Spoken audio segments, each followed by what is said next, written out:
I feel like if you've even met me once, you probably know that I love the work of Byron Katie. You can go check it out on thework.com.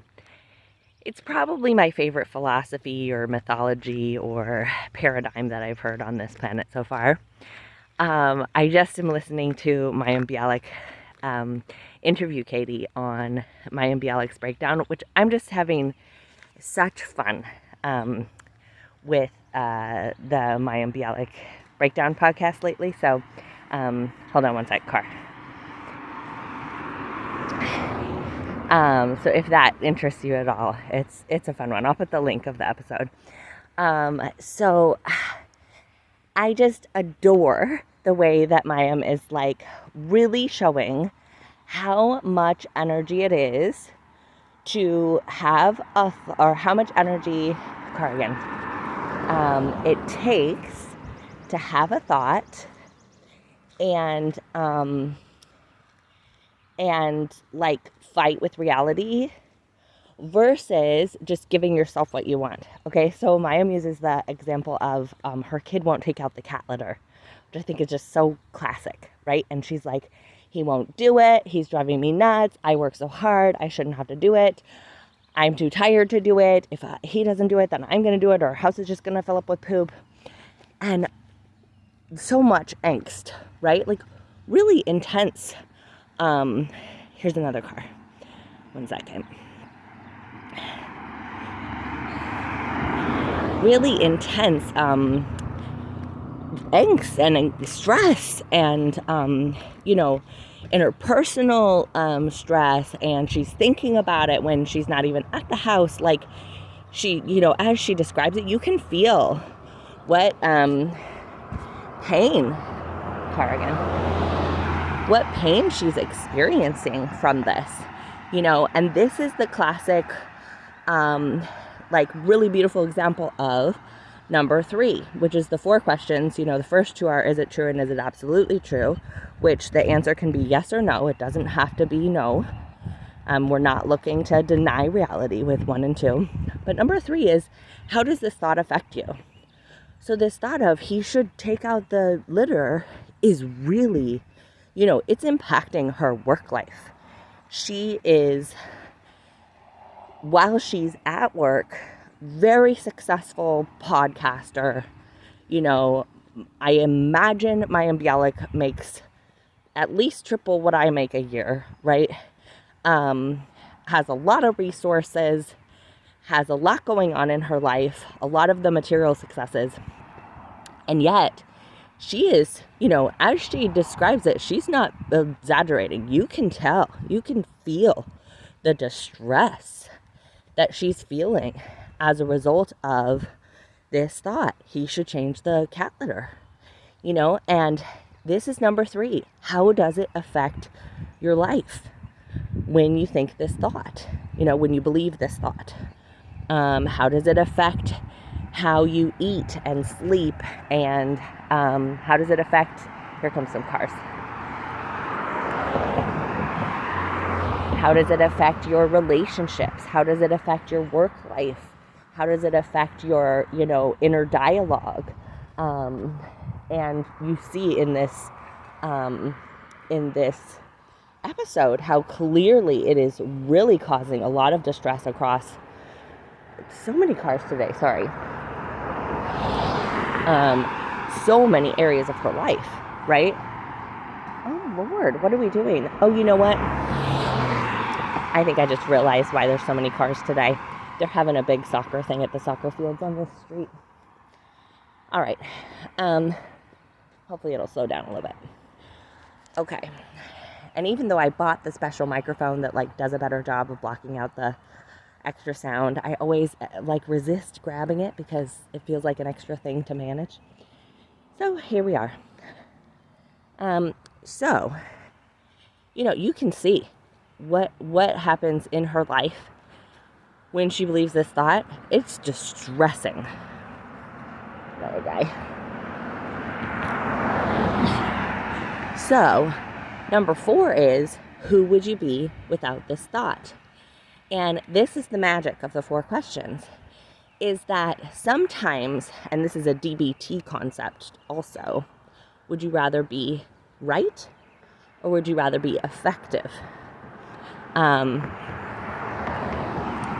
Effective meaning like you're able to take good care of yourself and have a life worth living and eliminate as much distress as possible and really like take good care of yourself and show up in the world in a way that aligns with your values, right? When we're in a lot of distress, when we're in a defense state, we can't live according to our values because we don't have access to them.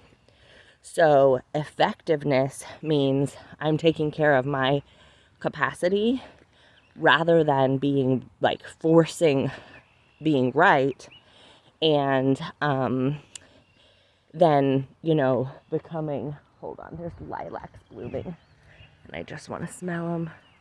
I've smelled a couple of purple ones, but this is the first white one I've seen. Oh, I just love that smell. That's one of my life goals, is to have lilac bushes around our house. Oh, just so beautiful. I love that smell. So, sometimes we'll force something to be because we're right. And, Mariam's not crazy. Like, it's legitimate, like that, it's a valid idea that a 13-year-old would help clean the cat litter at home. That's a fine idea. There's nothing terribly wrong with it. She's right in a way. It's a nice idea to have kids contribute to the household. I personally, am one that feels like I'm hosting my kid, and if it's something that is valuable to him, then he'll participate in it, and if it's something that's just valuable to me, then it's my business. But she's right in a way. She's not wrong. It's one perspective. It's a valid perspective to have a kid help out. So what we get to see is that rather than being right, she has the opportunity to be like, okay, who would I be without this thought? And that's what Katie's offering. Like, you might have a lot less distress if you just change the litter, or if you admit to your kid, like, having cats is too much, and because I can't manage the litter, so we're going to find another nice home for these cats, right? That's a valid way to, I'm not saying that you have to end up doing everything that other people aren't doing, but if other people aren't doing things you want to do, and that's what Katie says so succinctly in that conversation, is I found ways to give myself what I want, right? So if I want no cat poop in the house, then I have a variety of options. I can do it myself. I can pay someone to do it. I can find another home for the cats. I'm sure there's other options, but those are just a few. And if I, do that, then I've freed up all this mental and emotional energy so that I can use that mental and emotional energy towards other things that are more valuable and fulfilling to me than arguing about the cat litter, right? So Mayim Bialik has something really powerful to offer the world with this podcast, with, there's another car,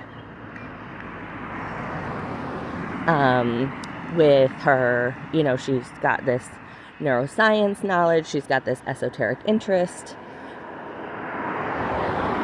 and, who would she be without this thought? She might, she might free up a whole bunch of time to do something that's really fun and fulfilling to her, or just to rest, because it sounds like she's a little overwhelmed with her life.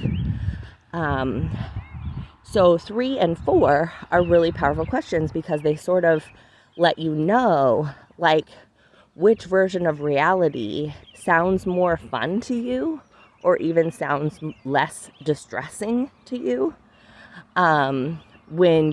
if you're willing to let go of being right. So,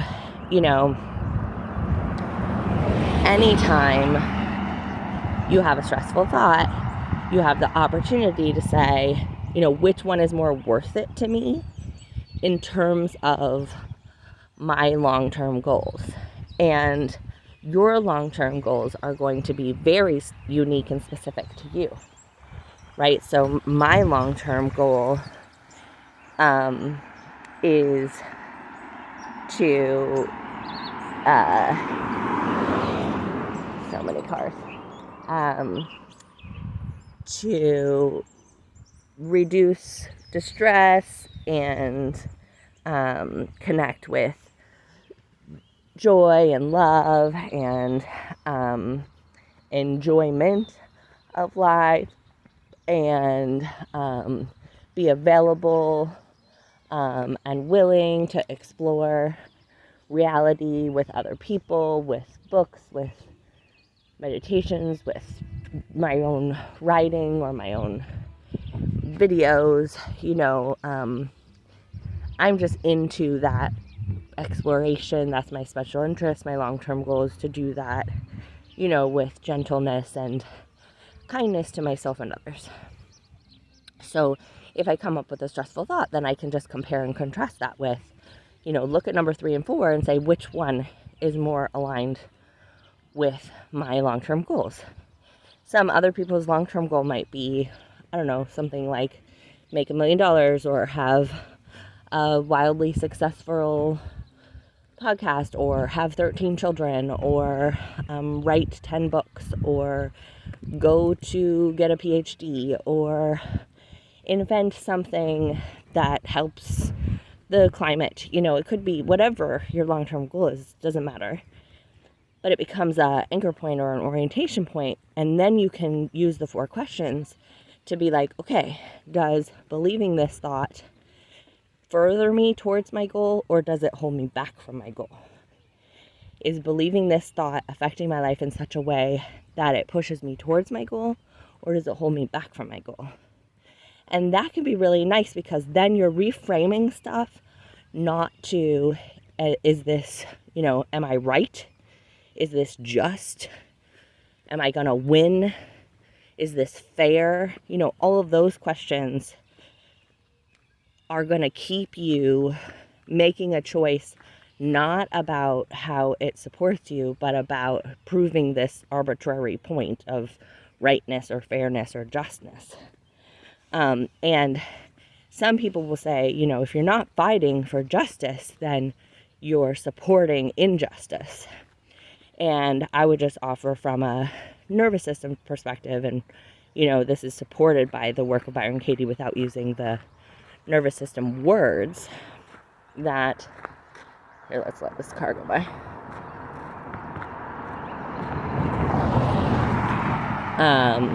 That when you're defending something, so Katie would say it, defense is the first act of war. When you're defending something, then you are in your, lower brain, which has the tools and resources of just dorsal and sympathetic. So it has no access to ventral or to executive functioning, where you can take perspectives and make a plan and create change and see possibility. So change isn't accessible when you're in a defense state. So going into something that you'd like to see change in the world, from a defensive standpoint, it blocks you. It makes change not possible.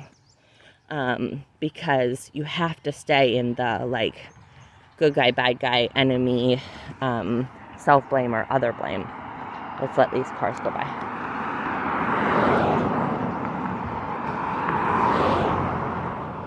So, if you actually want to be a part of the world changing, I would offer that the most influential place, the most impact you can have on reducing violence worldwide, is to reduce violence within yourself. It is, in my opinion, futile, just not worth putting effort towards reducing violence outside of yourself when you're still experiencing a lot of violence within yourself, in the form of self-criticism and blame and shame, and judgment. And really, you know, that's towards yourself and others. So if you're in judgment towards yourself or others, then that's violence, because it, you know, it's a good guy, bad guy situation. And until you have the wherewithal to connect consistently with your own violence and sort through it, there's not a way to reduce violence in others. And in terms of like justice, you know, that's a complicated one, but again, if I'm trying to reduce violence with violence, then I'm not going to be capable of it, because I don't have access to my frontal lobe and all the possibilities that are offered there.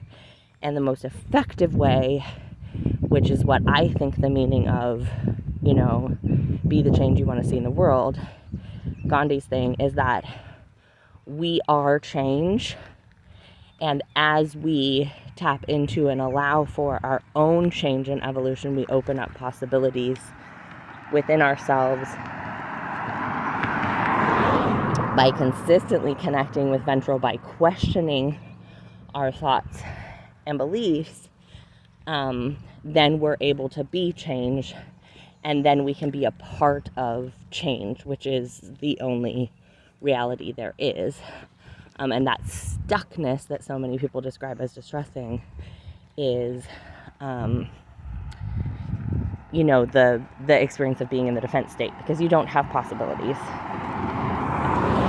and you can't access change. So 3 and 4 are some pretty awesome questions. 1 and 2 can be upsetting to people, because they don't understand that yes is as good as no, and they feel like we're invalidating reality, which it's not, you know.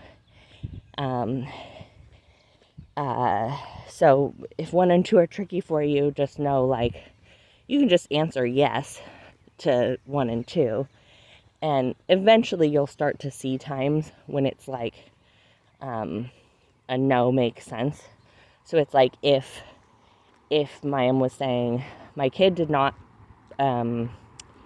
empty the litter, that's a yes, right? That happened. This sort of brings in a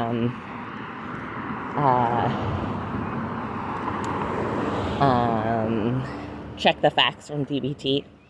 You know, court of law, could we prove this as true?